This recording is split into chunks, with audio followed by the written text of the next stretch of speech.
মজলুম ফিলিস্তিনিদের পাশে এবার অবস্থান নিলেন বাংলাদেশের তারকারা। বিস্তারিত অঞ্জলি কবিরের ডেস্ক রিপোর্টে। মধ্যপ্রাচ্যের ফিলিস্তিনে ইসরায়েলি বাহিনীর আগ্রাসনে প্রতিনিয়ত মারা যাচ্ছেন হাজারো নিরীহ মানুষ।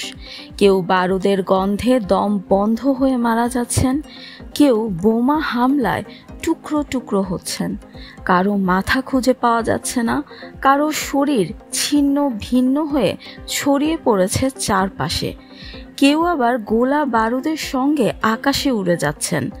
এই নির্মমতা এখন প্রায় নিশ্চিহ্ন করে দিয়েছে গাজার রাফা সহ বিস্তীর্ণ অঞ্চল। প্রাণহীন সেই ভূপৃষ্ঠেও এখনও কিছু মানুষ খাবার, পানি, আলো ছাড়া বেঁচে থাকার লড়াই করছেন।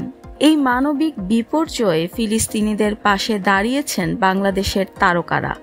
ঢালিউড সুপারস্টার সাকিব খান লিখেছেন, গাজা শুধু একটি ভৌগোলিক নাম নয়, এটি নির্যাতিত মানুষের প্রতীক। প্রার্থনা ছাড়া কিছুই করার নেই। অভিনেতা সিয়াম আহমেদ ফিলিস্তিনের জন্য নিজের কান্না থামাতে পারেননি বলে লিখেছেন, আমরা পারিনি, পারলাম না। এই ধ্বংসাবশেষের দায় কেউ এড়াতে পারব কি? অভিনেত্রী জয়া আহসান লিখেছেন, গাজায় 15 জরুরি চিকিৎসা কর্মীকে হত্যা করেছে ইসরায়েল। এ গণহত্যা পৃথিবীকে ফিলিস্তিনি শূন্য করার পরিকল্পনার অংশ। চিত্রনায়িকা পূজা জেরি লিখেছেন, যাদের হাত থেকে বাচ্চারাও রেহাই পায় না তাদের ধ্বংস হোক। অপু বিশ্বাস লিখেছেন, মানবতা মারা গিয়েছে। বুবলি, তমা মির্জা, শাবনূর, আরেফিন শুভ, চঞ্চল চৌধুরী, কেয়া পায়েল, মাহিয়া মাহি, সুনেরা, শবনম ফারিয়া, পলাশ, তটিনী, নওশাবা, অর্ষা, মুশফিক ফারহান, জোভান সবাই তাদের সামাজিক মাধ্যমে গাজার পক্ষে আওয়াজ তুলেছেন।